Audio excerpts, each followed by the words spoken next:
딸이 시집간 뒤 30해 동안 한 달도 거르지 않고 편지가 왔습니다.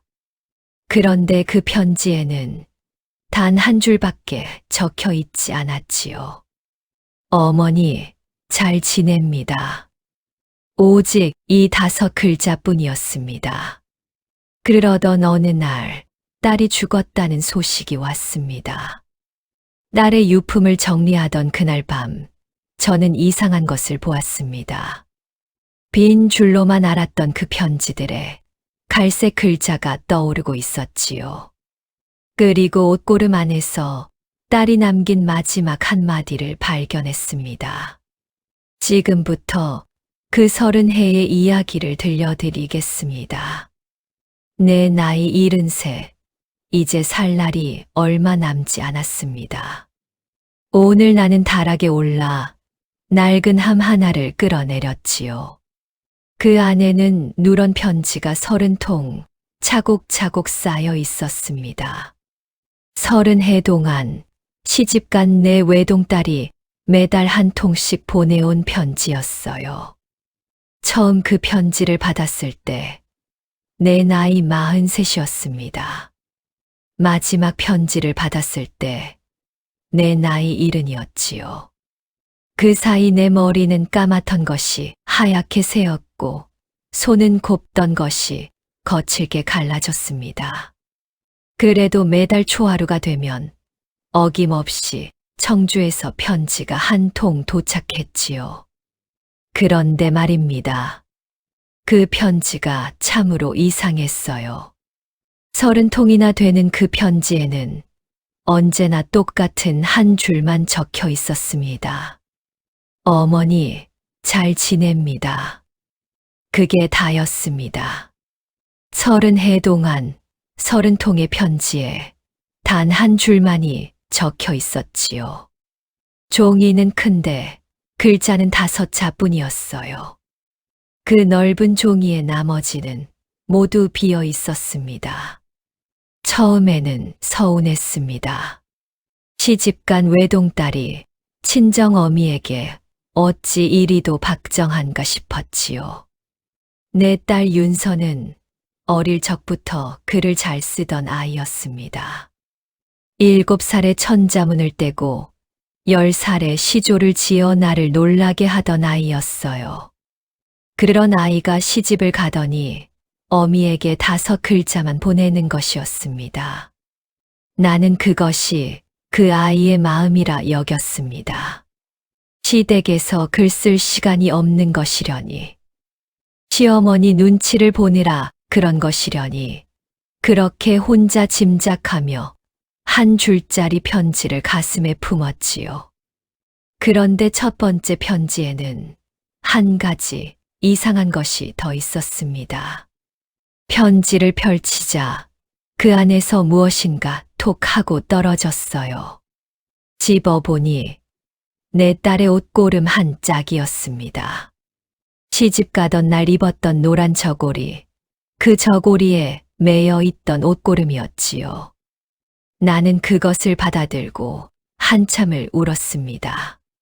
시집간 딸이 친정 어미가 그리워서 자기 옷고름을 잘라보낸 것이려니 했지요. 그 옷고름을 나는 베개 밑에 두고 밤마다 만지며 잠들었습니다. 그러나 두 번째 편지부터는 아무것도 동봉되어 있지 않았어요. 그저 5글자. 어머니, 잘 지냅니다.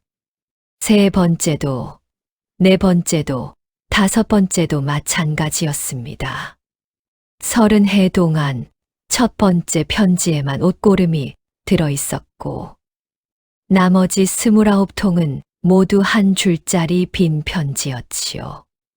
그러다 작년 가을이었습니다. 사위에게서 한 통의 편지가 왔어요. 종이를 펼치는데 어찌나 손이 떨리던지요. 글자 5자가 적혀 있었습니다. 윤서가 죽었습니다. 내 딸 윤서가 시집간 지 30해 만에 죽었다는 것이었습니다. 47이었지요. 한창 나이에 무슨 병이 들었다는 말도 없이 그저 죽었다는 5글자뿐이었어요. 나는 그날로 청주로 달려갔습니다. 안동에서 청주까지 늙은 몸으로 사흘 길을 갔지요.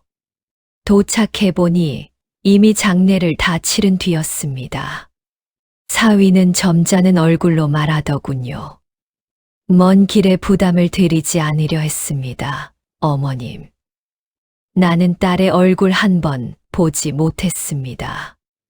무덤 앞에 엎드려 통곡하다가 빈손으로 안동으로 돌아왔지요. 그렇게 한 해가 지났습니다. 그런데 오늘 아침 이상한 일이 일어났습니다. 다락에서 편지함을 끌어내리다가 그만 손이 미끄러져 편지 한 통이 화롯불 옆에 떨어졌어요. 나는 황급히 집어들었지요. 그런데 그 순간 내 눈을 의심했습니다. 종이 위로 무엇인가가 떠오르고 있었어요. 나는 그 자리에 멈춰 섰습니다. 손이 떨리기 시작했지요. 무릎이 후들거려 그대로 주저앉고 말았습니다. 30해 동안 내가 보지 못했던 것을 나는 오늘 아침에야 보았습니다. 내 딸이 어미에게 보낸 진짜 편지를 나는 73이 되어서야 마침내 읽은 것이었어요. 그것을 보는 순간 나는 깨달았습니다. 내가 얼마나 어리석은 어미였는지를요. 내 딸이 30해 동안 매달 한 통씩 보낸 그 편지가 사실은 어미에게 외친 비명이었다는 것을요. 지금부터 나는 그 이야기를 처음부터 들려드리려 합니다. 내 딸 윤서가 어떻게 청주 명문가에 시집을 갔는지, 시집간 첫 달부터 무슨 일이 있었는지, 그리고 30해 동안 그 아이가 어떤 마음으로 어미에게 편지를 보냈는지를요. 오늘 이 늙은 어미의 이야기를 끝까지 들어주시겠습니까? 2단계 청주 명문가로 시집간 딸 약 2,000자. 내 딸 윤서가 태어난 것은 내가 시집 온 지 5해 만이었습니다. 그때 나는 안동의 작은 양반가에 시집 와 있었지요. 우리 집안은 한때 큰 벼슬을 하던 집안이었으나 시아버님 때의 가세가 기울어 그저 이름만 양반인 살림이었습니다. 그래도 글 공부 좋아하시는 남편을 만나 나는 행복했어요. 윤서는 외동딸이었습니다. 그 아래로 사내 아이 하나를 더 낳기는 했지요. 윤서의 남동생, 내 아들 만수입니다. 그러나 윤서와 만수는 7살 터울이라 어릴 적부터 윤서가 동생을 업고 다니며 키운 셈이었어요. 윤서는 참으로 영특한 아이였습니다. 7살에 천자문을 떼고 10살이 되니 시조를 짓더군요. 남편이 글 공부를 가르치면 단번에 외워버려 동네 어른들이 모두 놀라워했지요. 저 댁딸은 사내로 태어났으면 큰 벼슬을 했을 것이다 하는 말을 자주 들었습니다. 마음씨도 비단결 같았어요.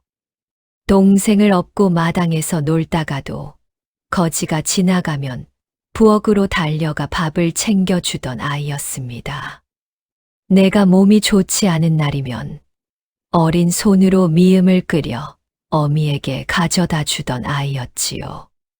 그런 딸이 어느덧 17이 되었습니다.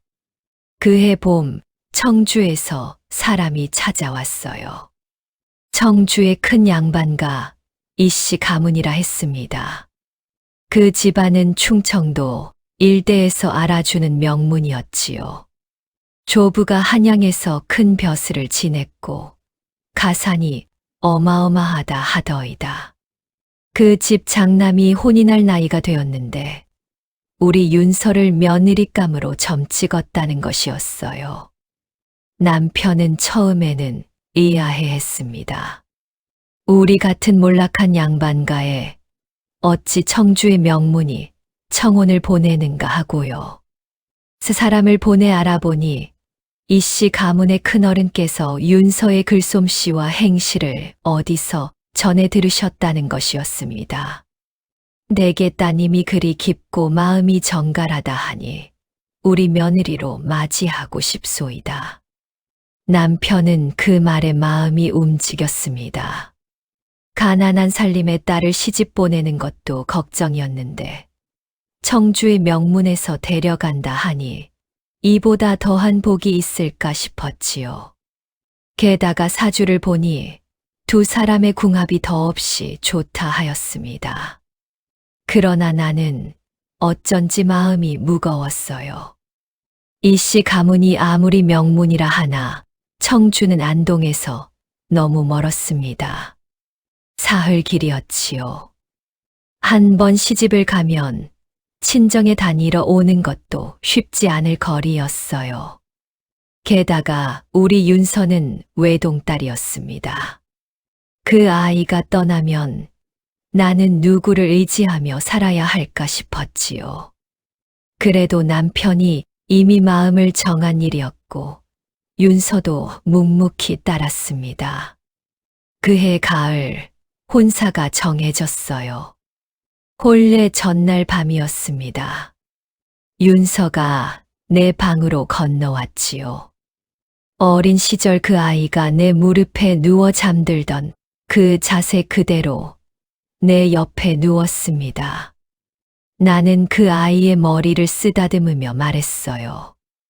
윤서야, 시댁에 가거든 시어머님께 잘하고 남편 공경하고 친척 어른들 정성껏 모셔라.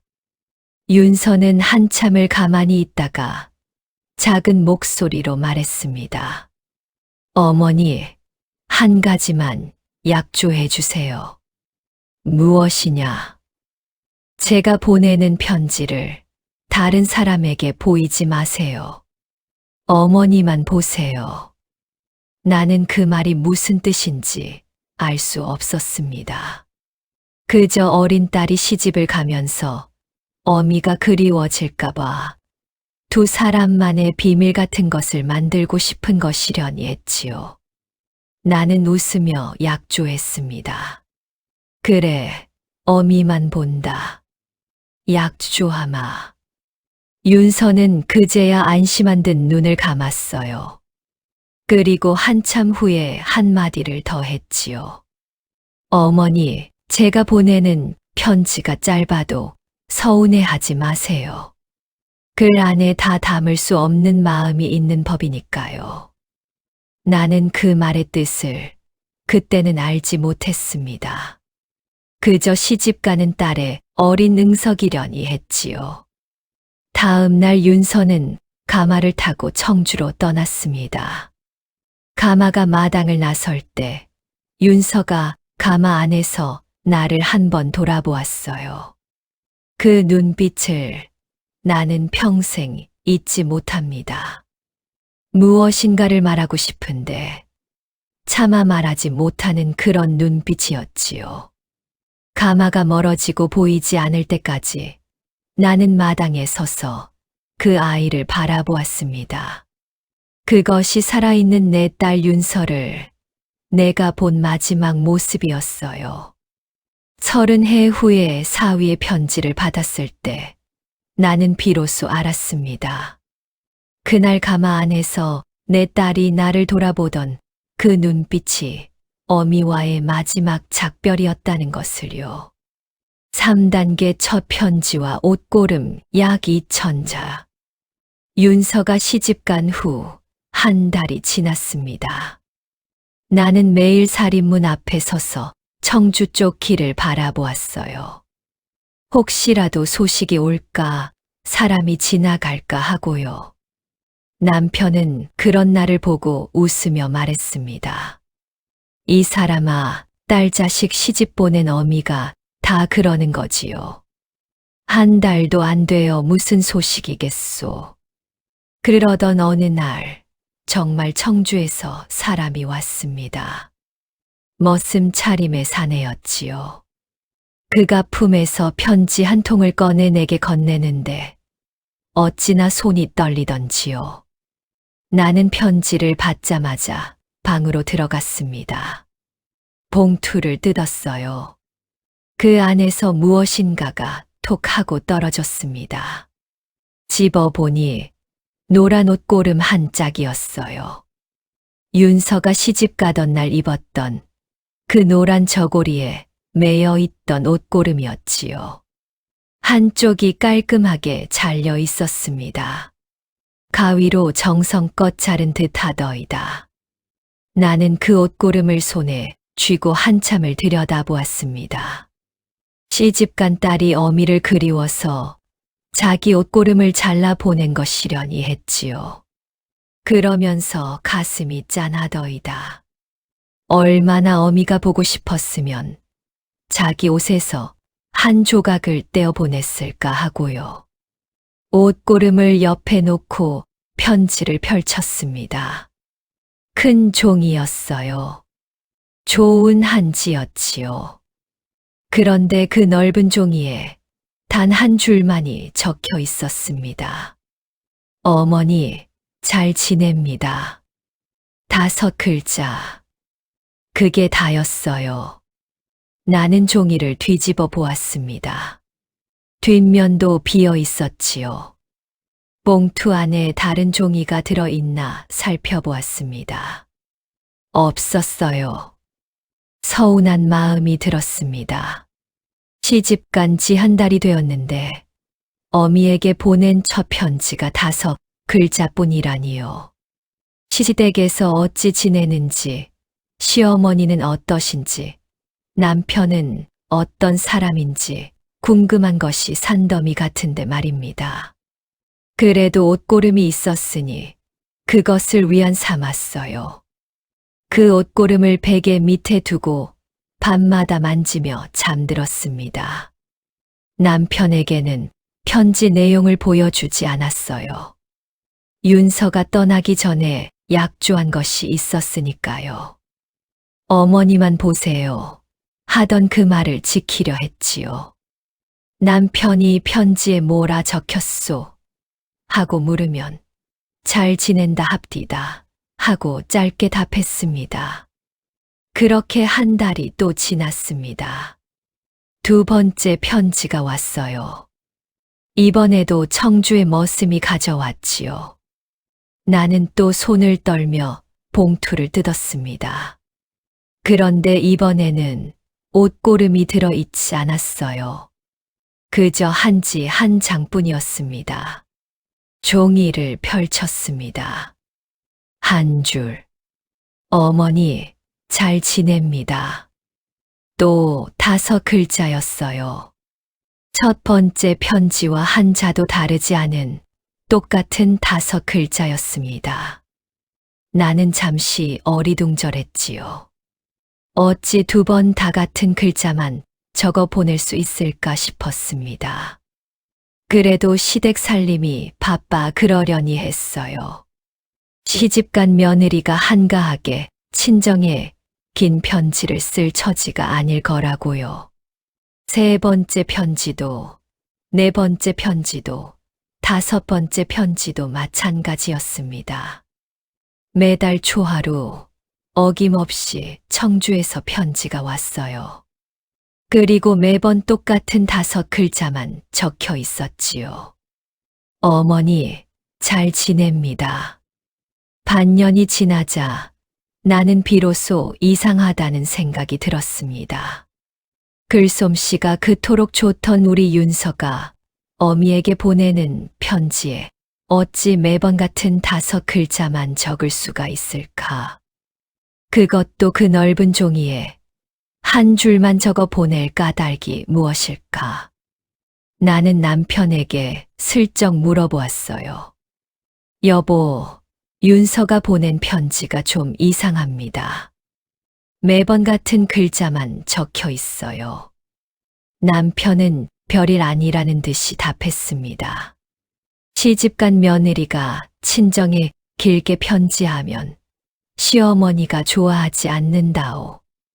그저 잘 지낸다는 안부만 전하는 거지요. 남편의 말도 일리가 있었습니다. 시집간 며느리는 시댁의 사람이 되는 법이니까요.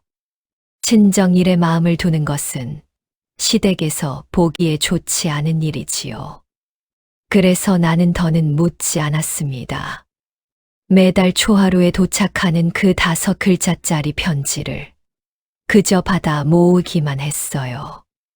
받을 때마다 가슴이 허전했지만 그것이 시집간 딸의 형편이려니 받아들였습니다. 다만 한 가지 마음에 걸리는 것이 있었어요. 첫 번째 편지에 들어있던 그 옷고름이었습니다. 어찌 첫 편지에만 옷고름이 들어있었을까? 그 후로는 한 번도 없었는데 말입니다. 첫 편지에만 무엇인가 특별한 것이 담겨 있던 것은 아닐까 하는 생각이 자꾸 들었지요. 그러나 나는 그 옷고름을 베개 밑에 그저 두기만 했습니다. 그 안에 무엇이 숨어 있는지 그때는 알지 못했어요. 30해가 지난 후에야 나는 비로소 그 옷고름의 비밀을 알게 됩니다. 4단계 30해의 침묵 약 2000자. 해가 가고 또 갔습니다. 윤서가 시집간 지 5해가 되었을 때 남편이 갑자기 세상을 떠났어요. 그해 겨울 폐병이 깊어진 것이었지요. 임종 자리에서 남편은 내 손을 잡고 말했습니다. 여보, 만수를 잘 부탁하오. 그리고 윤서에게 미안하다 전해주오. 나는 무엇이 미안한지를 묻지 못했습니다. 남편은 그 말을 남기고 숨을 거두었어요. 그때 만수는 15이었고 윤서는 청주에서 22이었지요. 남편의 부고를 청주로 전했습니다. 그러나 윤서는 오지 못했어요. 시댁에서 보내주지 않았다는 것이었습니다. 친정의 부고의 며느리가 다녀오는 것은 가문의 법도가 아니다 하더이다. 나는 그 말이 야속했습니다. 친아비의 장래에 외동딸이 다녀오지 못하다니요. 그러나 명문가의 법도라 하니 어찌할 도리가 없었습니다. 그달 초하루에도 편지가 왔어요. 늘 그렇듯 5글자. 어머니, 잘 지냅니다. 나는 그 편지를 받아들고 울었습니다. 아비의 죽음을 알면서도 어미를 위로하는 말 한 줄 적지 못하는 딸이라니. 시댁의 법도가 얼마나 엄한지 새삼 가슴이 미어졌어요. 그 후로 또 해가 흘렀습니다. 만수가 자라 20살이 되었어요. 만수도 글 공부를 좋아했지만 가세가 기운 살림에 과거 시험을 볼 형편이 못 되었습니다.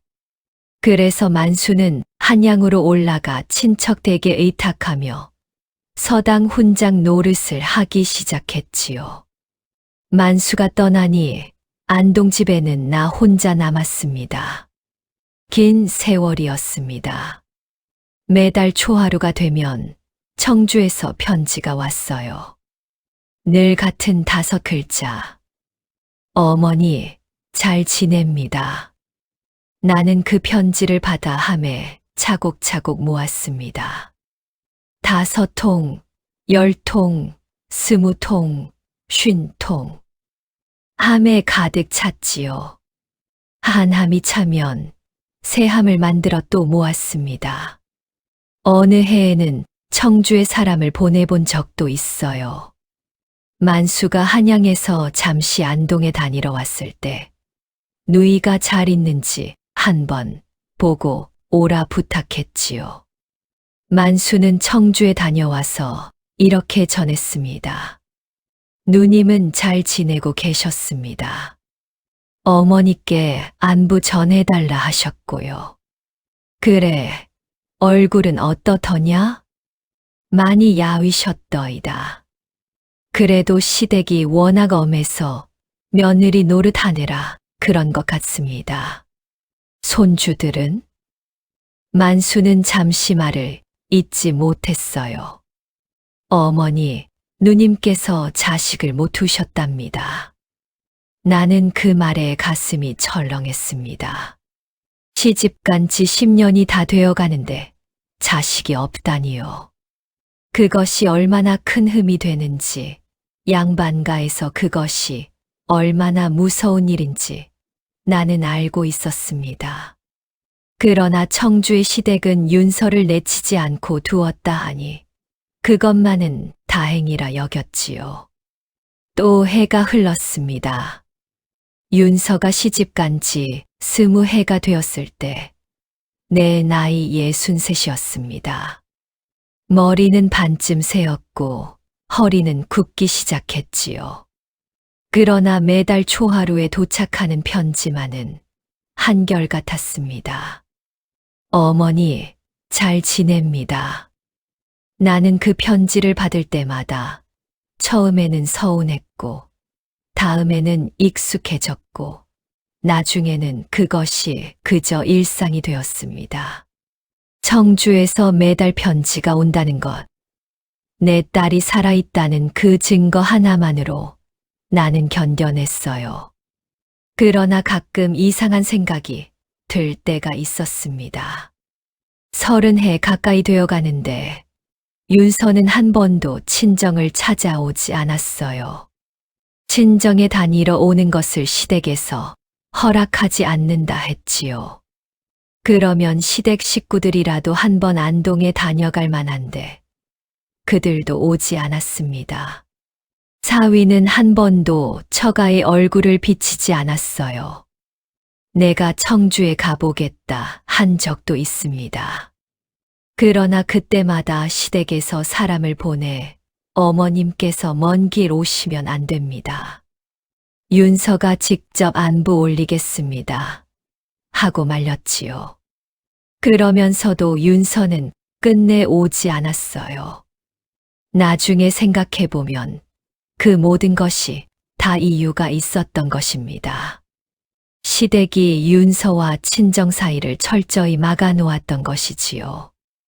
그러나 그때 나는 그것이 모두 시댁의 엄한 법도려니 했어요. 30해의 세월이 그렇게 흘렀습니다. 함에는 편지가 30통 차곡차곡 쌓여 있었어요. 매달 초하루마다 청주에서 도착한 그 편지들. 펼쳐보면 모두 똑같은 5글자가 적혀 있는 그 빈 편지들이지요. 나는 그것을 다 모아두었습니다. 서운한 마음을 누르면서요. 언젠가 윤서가 늙어 친정에 다니러 오면 그 함을 꺼내 보여주려 했어요. 내 어미가 내 편지를 한 통도 버리지 않고 모았다 하면서요. 그러나 그날은 오지 않았습니다. 30해째 되던 해 가을, 사위의 편지가 왔어요. 그 5글자가 도착한 날, 나는 깨달았습니다. 내 딸 윤서가 다시는 어미를 보러 오지 못한다는 것을요. 5단계 5글자의 부고 약 2000자. 그날은 가을 아침이었습니다. 내 나이 70. 머리는 온통 하얗게 새었고 무릎이 시려 걸음이 느려진 늙은 어미였지요. 그래도 매달 초하루가 되면 살인문 앞에 나가 청주 쪽 길을 바라보는 것이 내 낙이었습니다. 그날도 마찬가지였어요.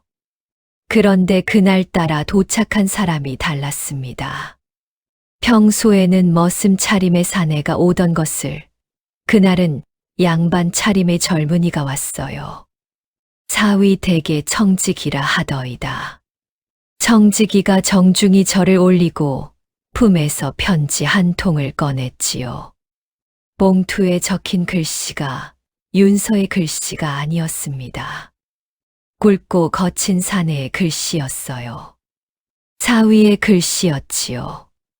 손이 떨렸습니다. 무엇인가 잘못되었다는 예감이 가슴 속에서 솟구쳐 올랐어요. 나는 청지기 앞에서 봉투를 뜯지 못하고 방으로 들어가 문을 닫았습니다. 봉투를 뜯었어요. 종이를 펼치자 5글자가 적혀 있었습니다.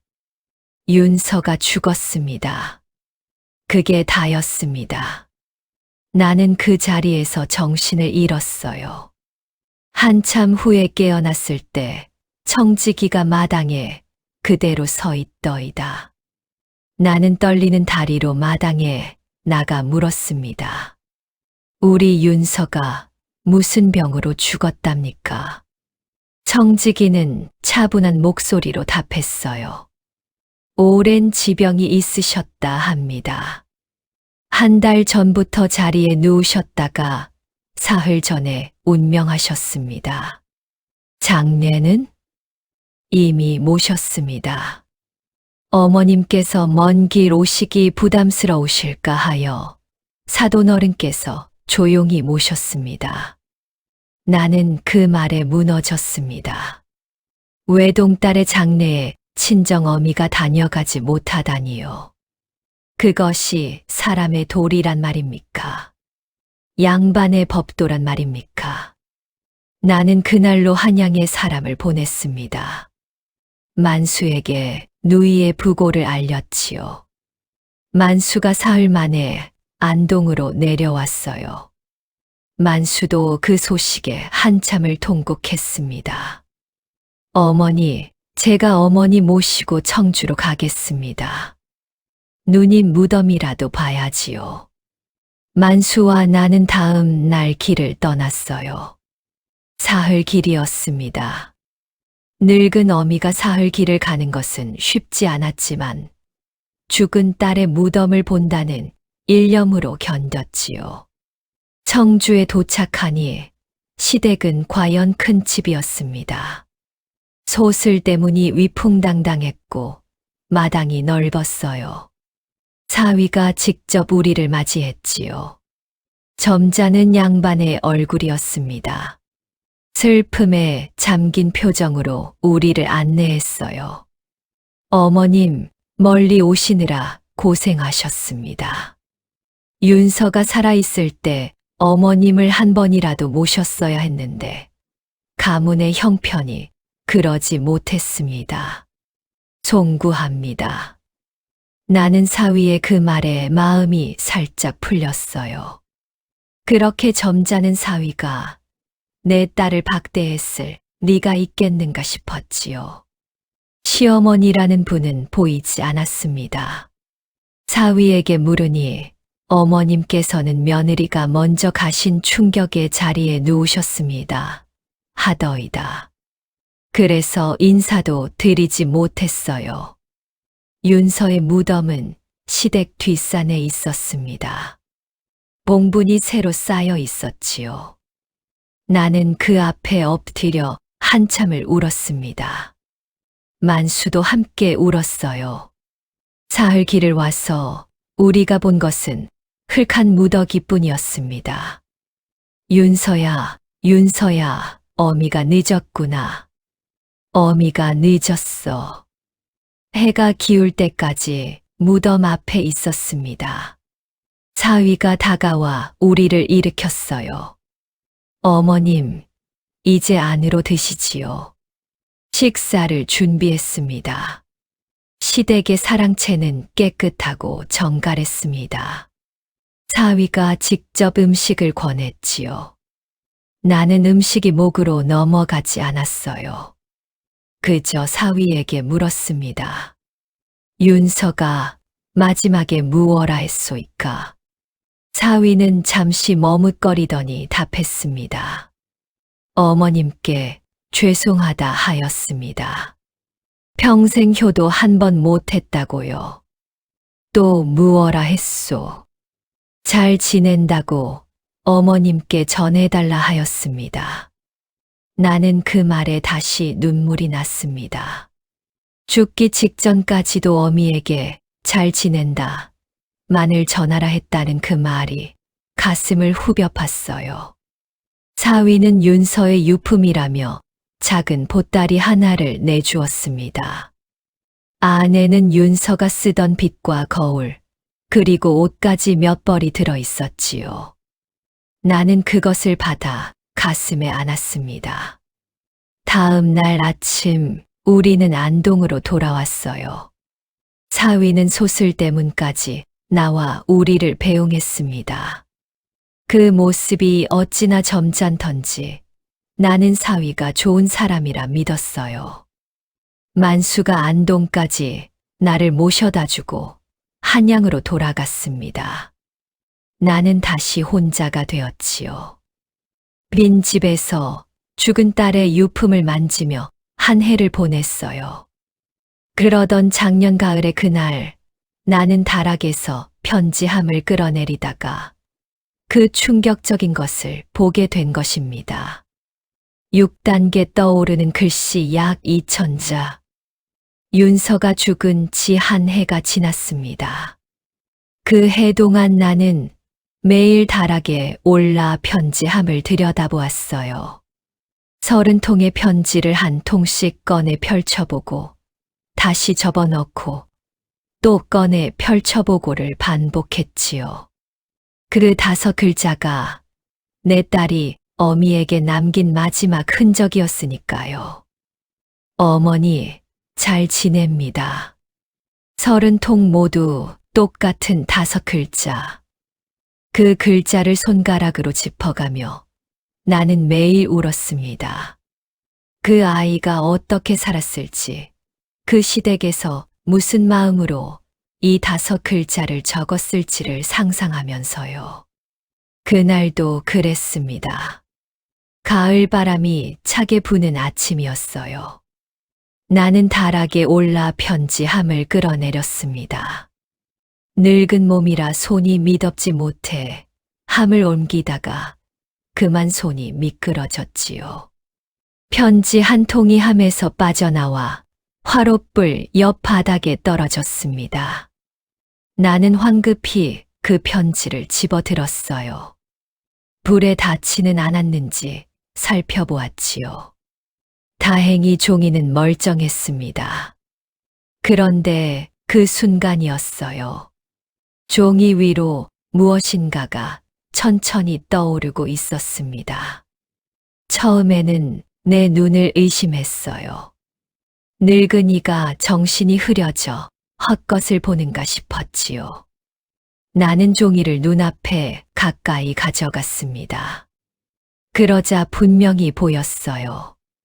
원래 적혀있던 어머니 잘 지냅니다. 라는 5글자 아래로 갈색의 흐릿한 글자들이 서서히 떠오르고 있었던 것이었습니다. 마치 물 위에 잉크가 번지듯 천천히 그러나 분명하게요. 나는 숨을 멈추었습니다. 화로의 열기 때문이라는 것을 늙은 머리로도 알 수 있었지요.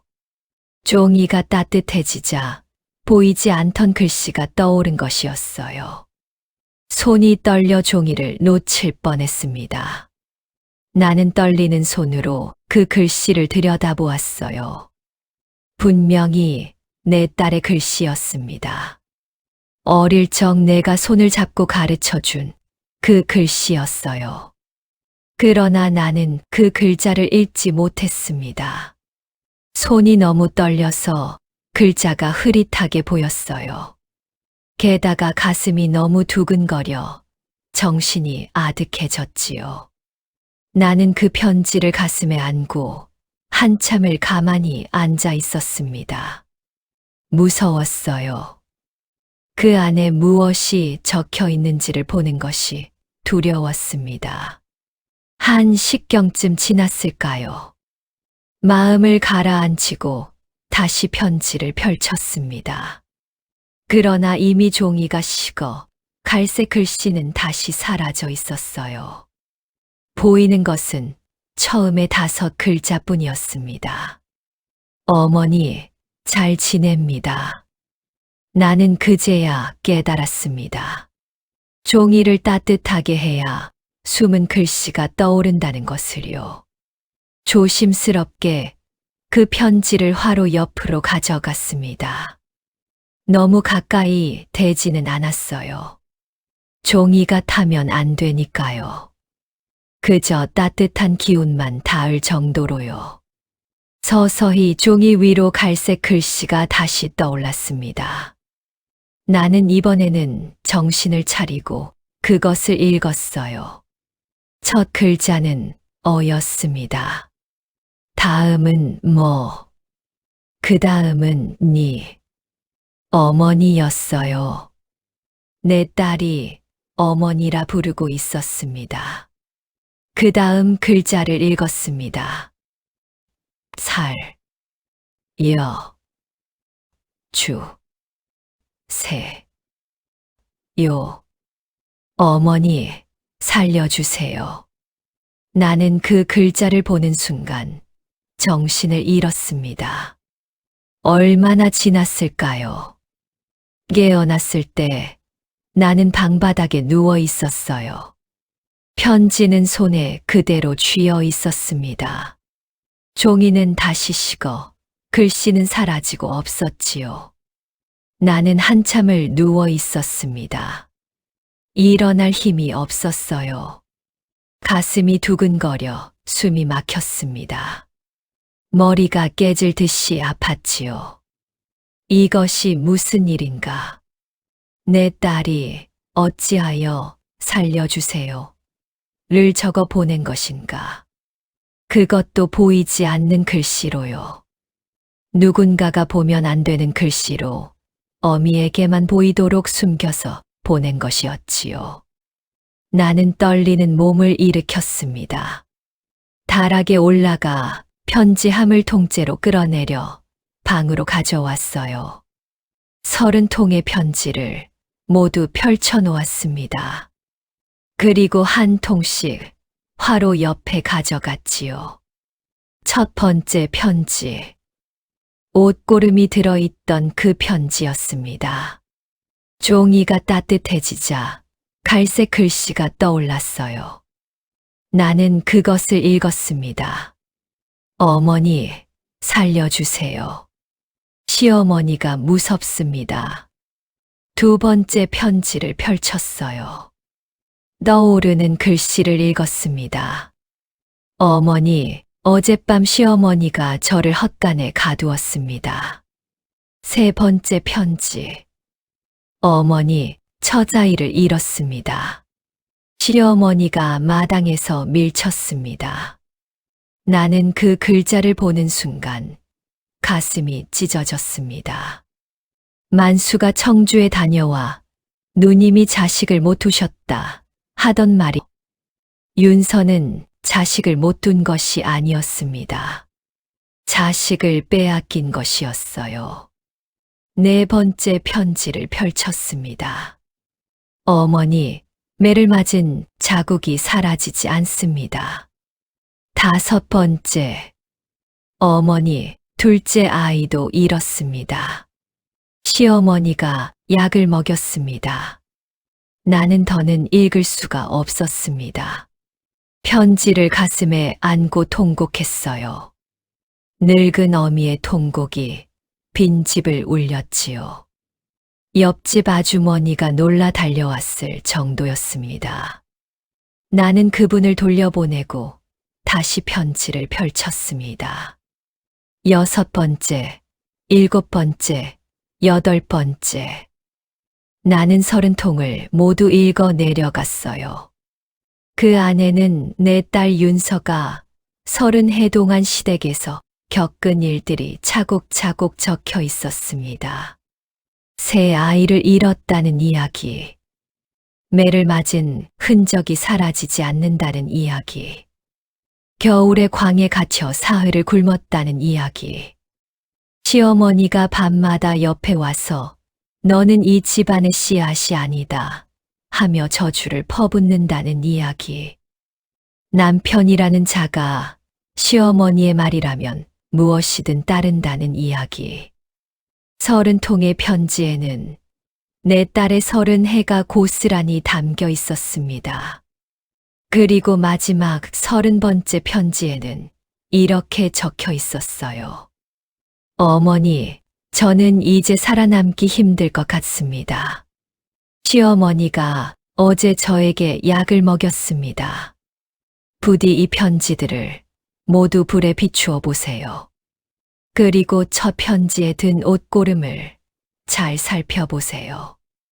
어머니, 사랑합니다. 어머니의 윤서 올림. 나는 그 편지를 다 읽고 그 자리에 엎드려 통곡했습니다. 30해 동안 내 딸이 어미에게 보낸 비명을 나는 한 번도 듣지 못했던 것입니다. 매달 초하루에 도착한 그 빈 편지가 사실은 어미에게 외친 살려달라는 비명이었던 것이지요. 나는 어미가 아니었습니다. 어미의 자격이 없는 늙은이였어요. 7단계 30해의 진실 약 2000자. 그날 밤 나는 한숨도 자지 못했습니다. 편지 30통을 머리맡에 두고 밤새 그 글자들을 다시 읽고 또 읽었어요. 화로 옆에 가져가 갈색 글씨를 떠오르게 하고 식으면 다시 따뜻하게 하고 그렇게 밤이 새도록 나는 내 딸의 30해를 따라갔습니다. 이제 와서 모든 것이 보이기 시작했어요. 윤서가 시집간 첫 달, 첫 편지에 적혀 있던 것은 그저 살려달라 였습니다. 그 한마디였지요. 그러나 그것은 막연한 외침이 아니었어요. 시집간 지 한 달도 되지 않아 내 딸은 이미 무서운 일을 당하고 있었던 것입니다. 두 번째 편지에는 헛간에 갇혔다는 이야기가 적혀 있었어요. 시집간 지 2달째 되던 날, 시어머니가 사소한 일로 내 딸을 헛간에 가두었다고요. 한겨울이었지요. 윤서는 헛간에서 밤새 떨었다 했습니다. 세 번째 편지. 처사이를 잃었다는 이야기. 윤서가 시집간 지 석 달째에 이미 아기가 들어섰다 했어요. 그 아기를 시어머니가 마당에서 밀쳐 떨어뜨렸다는 것입니다. 시어머니는 양반의 씨가 아닌 천한 핏줄은 이 집안에 들일 수 없다 하며 며느리의 배를 밀쳤다고요. 나는 그 글자를 보는 순간 정신이 아득해졌습니다. 천한 핏줄이라니. 우리 윤씨 가문이 비록 가세가 기울긴 했으나 양반의 가문이 분명한데 어찌 천한 핏줄이라 할 수 있단 말입니까? 그러나 편지에 적힌 이유가 있었지요. 6번째 편지에 적혀 있었어요. 어머니, 시어머니께서 아버지의 출신을 가지고 매일 저를 능멸하십니다. 아버지의 어머니, 그러니까 외할머니께서 천민이셨다 합니다. 양반의 첩이셨다 하더이다. 그래서 저희 핏줄에 천한 피가 섞였다 하시며 매일 저를 학대하십니다. 나는 그 글자를 보고 한참을 멍하니 있었습니다. 남편의 어머니, 그러니까 시어머님이 천민 출신이셨다는 이야기. 그것은 사실이었어요. 시아버님이 한때 가난하셨을 적에 천민 여인을 첩으로 두셨고 그 첩에게서 낳은 아들이 내 남편이었습니다. 정실 부인이 자식을 못 두자 첩의 아들을 적자로 입적시킨 것이었지요. 그것은 우리 집안의 비밀이었습니다. 시아버님이 돌아가시면서 이 일은 절대 밖으로 새어나가지 않게 하라 당부하셨어요. 그래서 안동마을에서도 아는 사람이 거의 없었지요. 그런데 청주의 이씨 가문은 어찌 그 사실을 알았을까요? 왜 그것을 알면서도 우리 윤서에게 청혼을 보냈을까요? 나는 7번째 편지를 펼쳤습니다. 그 답이 거기에 적혀 있었어요. 어머니, 시어머니께서 어젯밤 저에게 이르시기를 우리 가문이 윤 씨 집안에 청혼을 보낸 이유가 따로 있다 하셨습니다. 윤 씨 가문의 약점을 잡고 그 약점으로 평생 며느리를 종처럼 부리기 위함이라 하셨어요. 양반의 명문에서 천한 핏줄의 며느리를 두면 그 며느리는 평생 입을 다물고 살아야 한다고요. 그러지 않으면 친정 가문의 비밀이 세상에 알려진다고요. 나는 그 글자를 보고 무너졌습니다. 청주의 이씨 가문은 처음부터 우리 윤서를 노예처럼 부리기 위해 청혼을 보낸 것이었습니다. 우리 집안의 비밀을 알고 그 약점을 잡아 윤서의 입을 막은 것이었지요. 윤서는 평생 시댁에서 무슨 일을 당해도 친정에 알리지 못했던 것입니다. 친정에 알리면 친정의 비밀이 드러나니까요. 그러면 동생 만수가 양반 행세를 못하게 되니까요. 그래서 윤서는 빈 편지를 보냈던 것입니다. 5글자만 적힌 그 빈 편지를요. 누군가가 편지를 검열해도 들킬 것이 없도록요. 그러면서도 어미에게 자신의 처지를 알리고 싶어서 보이지 않는 글씨로 진실을 적어 보낸 것이지요. 8번째 편지. 어머니, 둘째 아이도 이렇습니다. 시어머니께서 한약이라 하시며 약사발을 가져오셨는데 그것을 마신 그날 밤 아이가 떨어졌습니다. 일부러 떨어뜨리는 약이었던 것 같습니다. 9번째. 어머니, 셋째 아이도 이렇습니다. 이번에는 임신한 줄도 모르게 시어머니께서 음식에 무엇인가를 타셨습니다. 10번째. 어머니, 이제 저는 아이를 가질 수 없는 몸이 되었습니다. 시어머니께서 그것을 바라셨으니 이루신 것이지요. 나는 그 글자들을 보며 가슴을 쥐어 뜯었습니다. 내 딸이 새 아이를 잃었다는 것.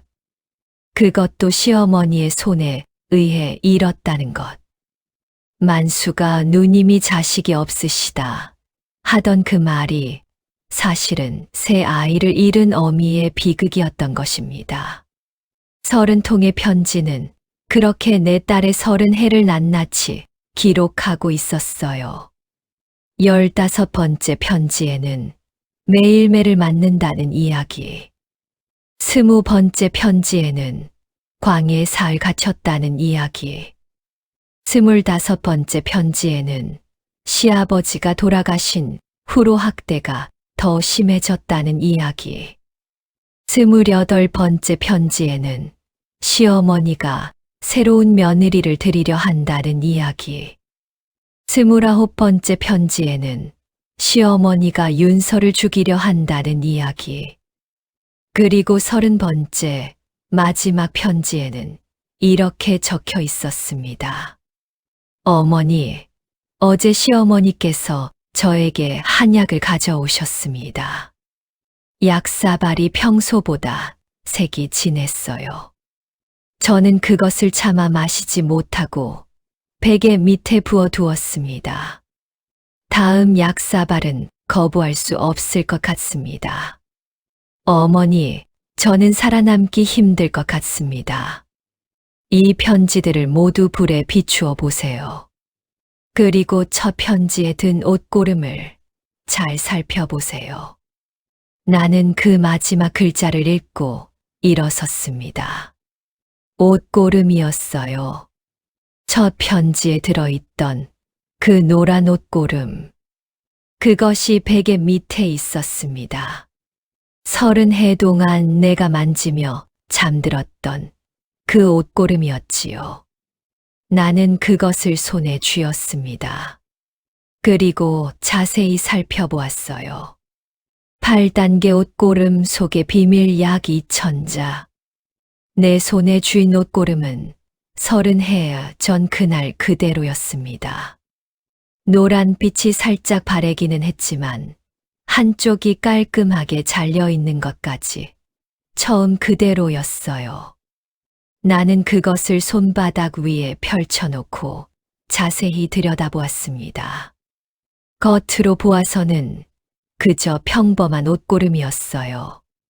노란 비단으로 만들어진 손가락 2마디 폭의 옷고름이었지요.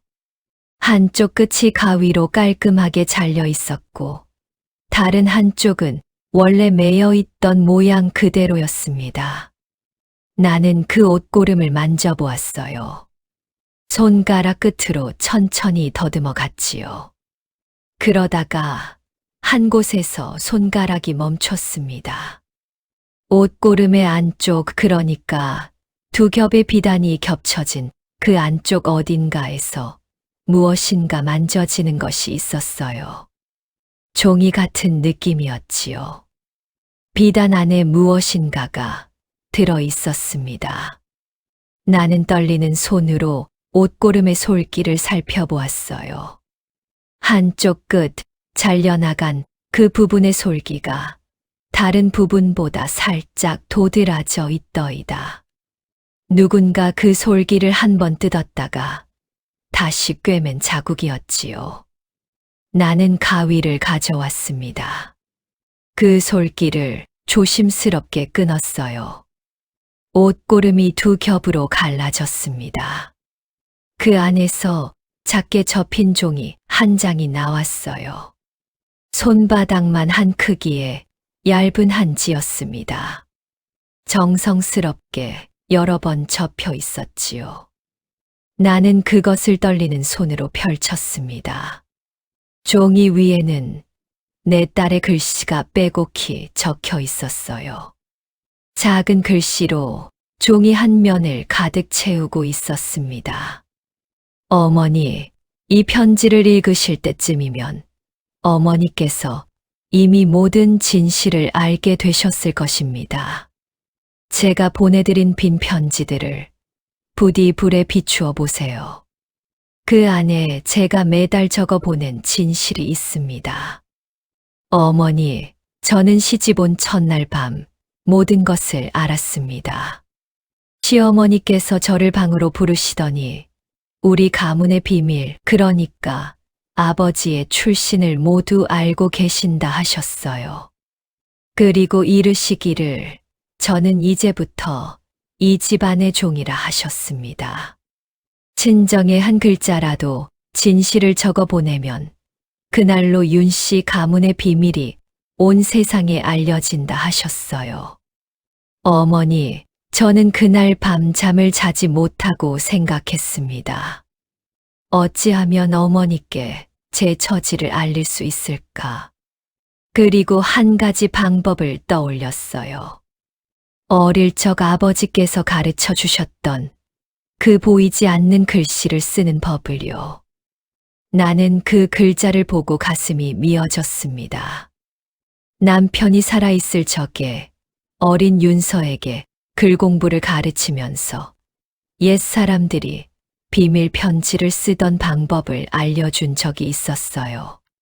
쌀뜨물이나 식초로 글을 쓰면 종이가 마른 후에는 보이지 않다가 불에 비추면 갈색으로 나타난다는 것을요. 어린 윤서는 그것을 신기해하며 배웠지요. 남편은 그저 옛 이야기로 가르친 것이었는데 윤서는 그것을 평생 기억하고 있었던 것이었습니다. 편지를 계속 읽었어요. 어머니, 저는 매달 시댁의 종이를 훔쳐 쌀뜨물로 진실을 적었습니다. 그 위에 먹으로 잘 지냅니다. 5 글자를 적어 보냈지요. 시댁 사람들이 편지를 검열할 때에는 5 글자만 보이니 의심하지 않았습니다. 그러나 어머니께서 불에 비추어 보시면 그 안에 진실이 떠오르도록 한 것이었어요. 어머니, 그러나 저는 어머니께서 그것을 알아채지 못하실까 두려웠습니다. 그래서 첫 편지에 이 옷고름을 동봉했지요. 옷고름 안에 이 종이를 숨겨 어머니께서 언젠가는 발견하시기를 바랐습니다. 그러나 어머니께서 옷고름의 비밀을 알아채지 못하시고 그저 베개 밑에 두실이라는 것도 알고 있었어요. 어머니는 늘 그러신 분이셨으니까요. 어머니, 그래도 저는 매달 편지를 보냈습니다. 언젠가는 어머니께서 이 모든 것을 알게 되시리라 믿었어요. 제가 죽은 후에라도요. 제가 살아있을 때 아시면 어머니께서 청주로 달려오실 것이고, 그러면 어머니의 목숨도 위태로워질 테니까요. 시어머니께서는 친정 가족까지 없애려 하실 분이셨습니다. 어머니, 저는 이미 알고 있습니다. 제가 곧 죽으리라는 것을요. 시어머니께서 새 며느리를 들이실 준비를 하고 계십니다. 저는 곧 사라질 사람이지요. 그러나 어머니, 슬퍼하지 마세요. 저는 30해 동안 어머니께 편지를 쓸 수 있어서 그것만으로도 행복했습니다. 어머니, 마지막으로 부탁드릴 것이 있습니다. 부디 동생 만수에게 이 모든 것을 알리시고 함께 청주로 오세요. 그리고 이 30통의 편지를 가지고 관청에 고발해 주세요. 시댁의 모든 비밀을 세상에 알려주세요. 그래야 제가 잃은 새 아이의 한이 풀릴 것입니다. 어머니, 사랑합니다. 어머니를 평생 그리워했습니다. 어머니의 따뜻한 손을 다시 한번 잡고 싶었어요. 그러나 그것은 이루지 못할 꿈이었지요. 부디 어머니께서는 만수와 함께 오래오래 사세요. 어머니의 딸, 윤서올림. 나는 그 편지를 다 읽고 그 자리에 엎드려 통곡했습니다. 내 딸은 30해 동안 어미를 살리기 위해 침묵했던 것이었습니다. 자신이 학대받으면서도 어미가 위험해질까봐 진실을 숨겼던 것이었어요. 그러면서도 어미에게 자신의 처지를 알리고 싶어 보이지 않는 글씨로 매달 편지를 보냈던 것이지요. 30해 동안 그 외로움을, 그 두려움을 내 딸은 어찌 견뎠을까요? 그리고 어찌 어미를 그토록 사랑했을까요? 나는 옷고름을 가슴에 안고 밤이 새도록 울었습니다. 9단계 안동에서 청주로 약 2000자. 다음 날 아침 나는 한양으로 사람을 보냈습니다. 만수에게 급한 일이 있으니 당장 안동으로 내려오라 전했어요. 사람을 보내고는 나는 다시 다락에 올랐습니다. 편지 30통과 옷고름 속에 그 비밀 편지를 작은 보따리에 정성껏 쌌지요. 이것이 내 딸의 한을 풀어줄 마지막 증거였습니다. 만수가 사흘 만에 안동에 도착했어요.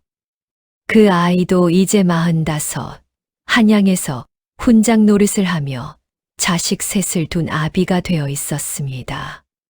그러나 나에게는 여전히 어린 동생이었지요. 만수가 마당에 들어서자마자 나는 그 아이를 끌어안고 울었습니다. 만수야, 내 누이가. 만수는 영문을 몰라 어리둥절했어요. 나는 그 아이를 방으로 데리고 들어가 30통의 편지를 모두 펼쳐 보였습니다. 그리고 화로 옆에 한 통씩 가져가 갈색 글씨가 떠오르는 것을 보여주었어요. 만수의 얼굴이 점점 하얗게 질려갔습니다. 어머니, 이게 정말입니까? 그래, 만수야. 내 누이가 30해 동안 그렇게 살았다. 그리고 결국 죽임을 당했다. 만수는 한참을 멍하니 앉아 있었어요. 그러더니 갑자기 주먹으로 방바닥을 쳤습니다.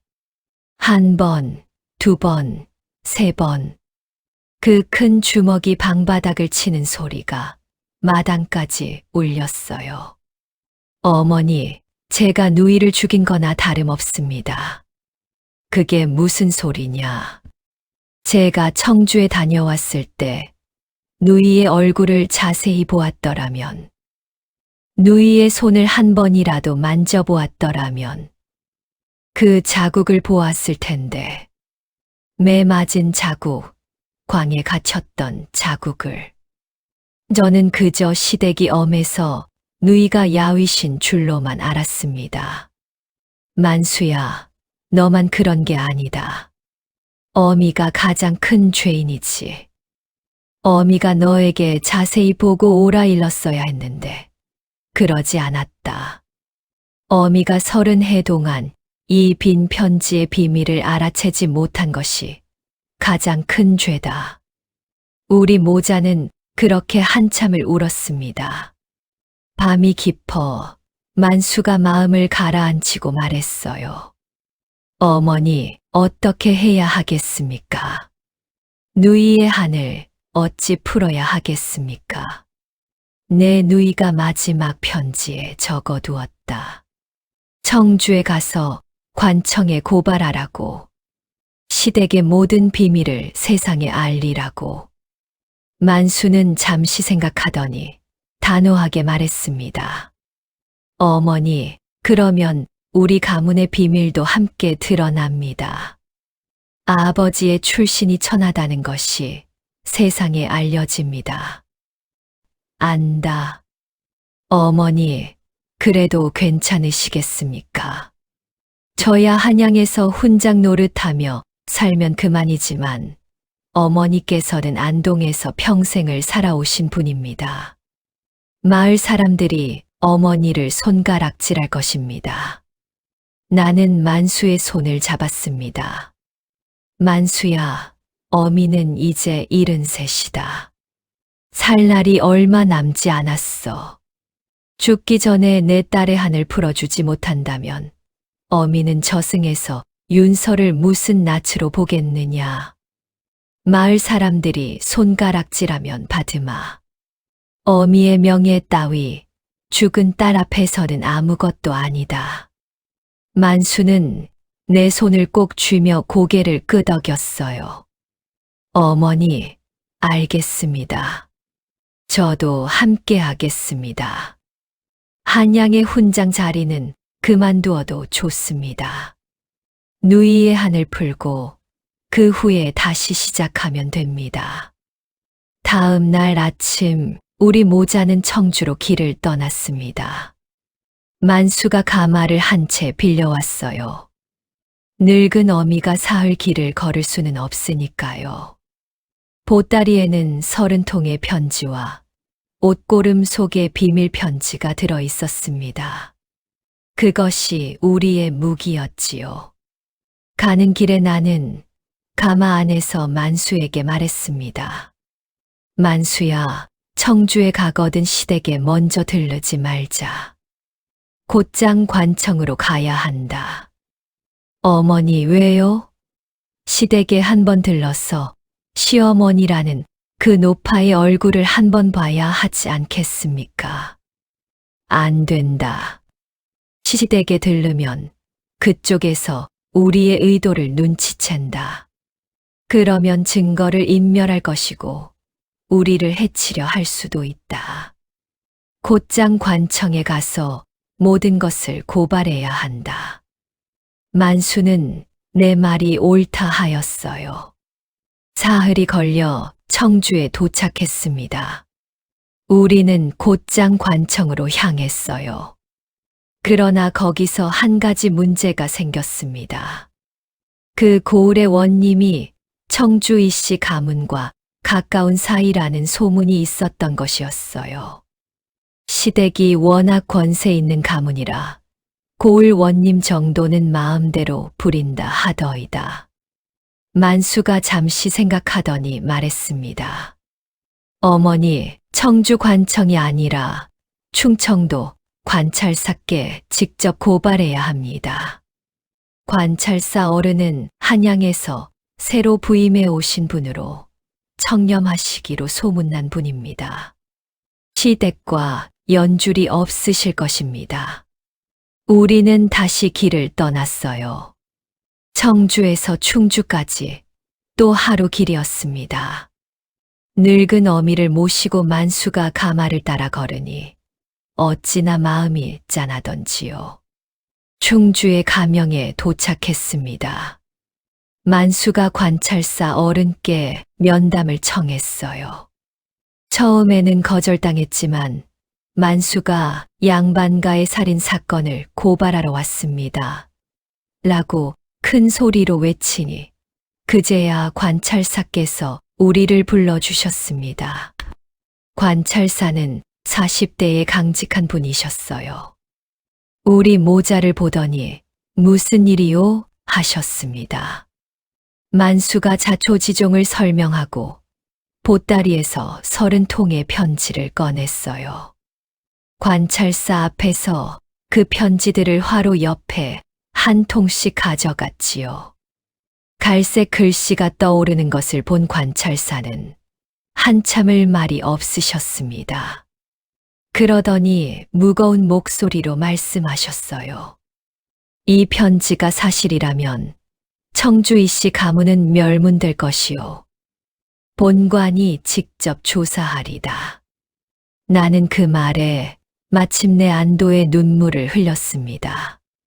10단계 어미에 통한 약 2,000자.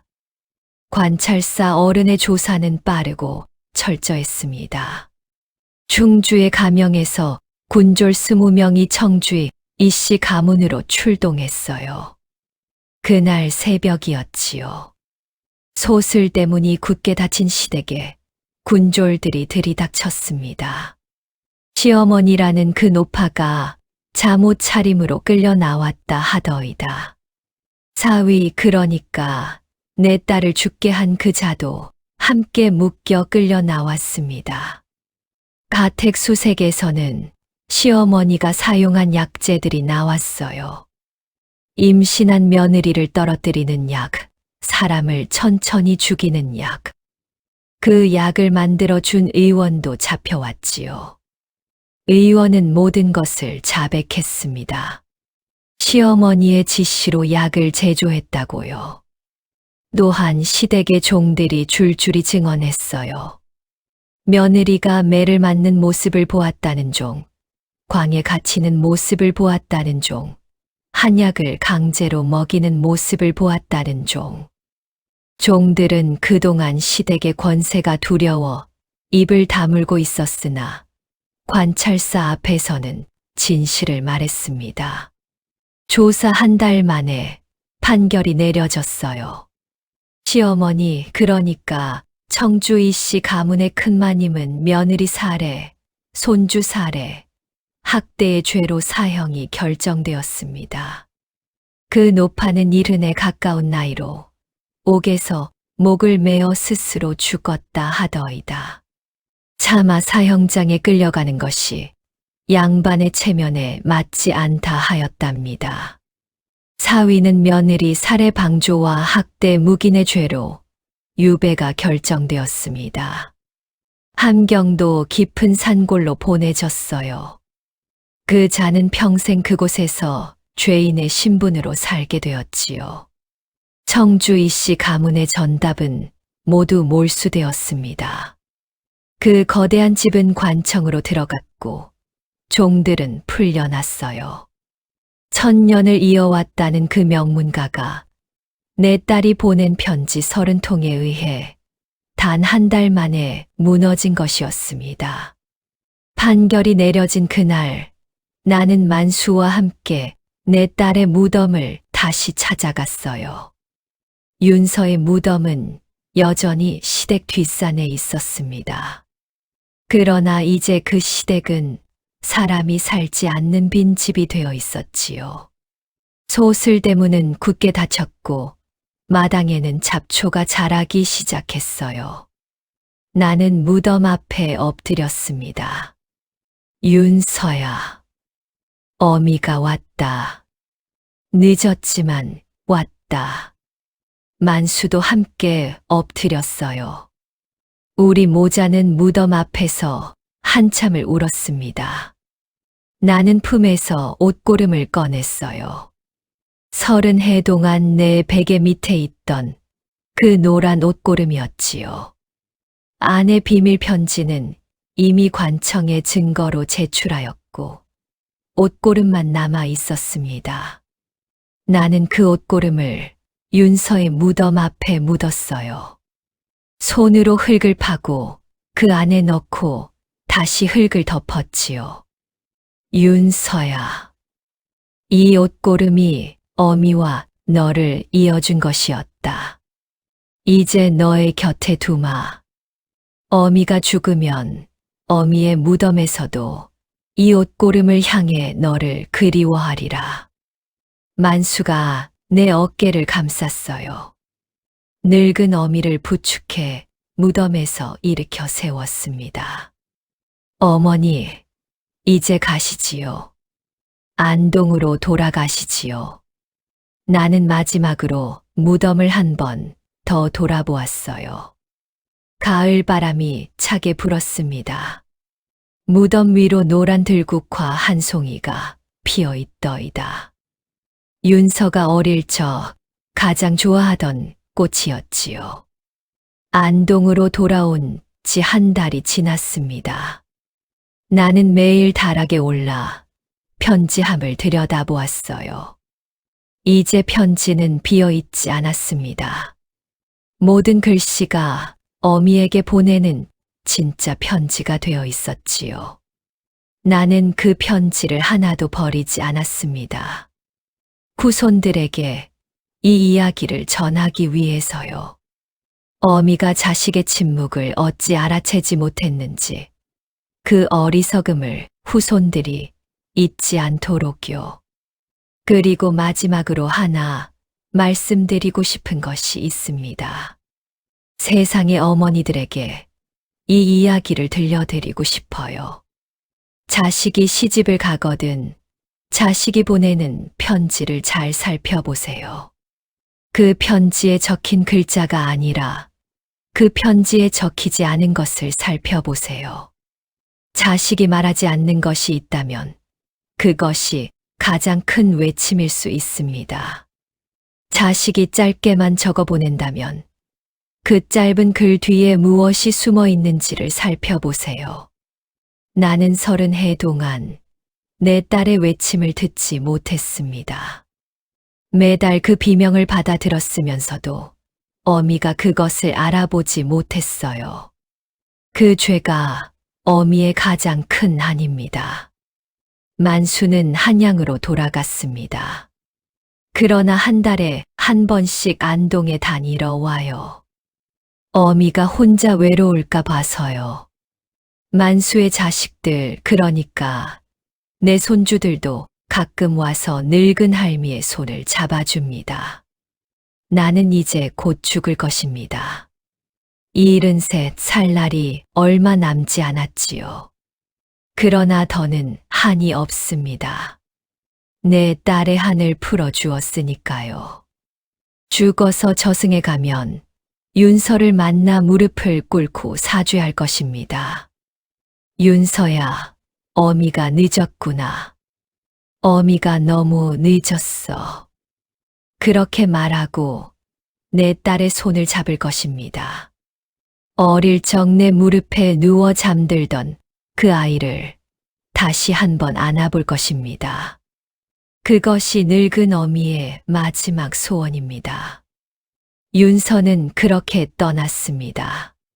30해 동안 빈 편지 속에 숨겨두었던 그 한이 어머니의 손에서 마침내 풀렸지요. 권세로 덮으려 한 죄는 결국 드러나고 묵묵히 견딘 한은 끝내 갚아진다. 옛 어른들이 우리에게 남긴 말씀이 아닌가 싶습니다. 오늘 이야기가 마음에 닿으셨다면 잠시 멈추시고 좋아요와 구독 한 번씩 눌러주시면 큰 힘이 됩니다. 편안한 밤 되십시오.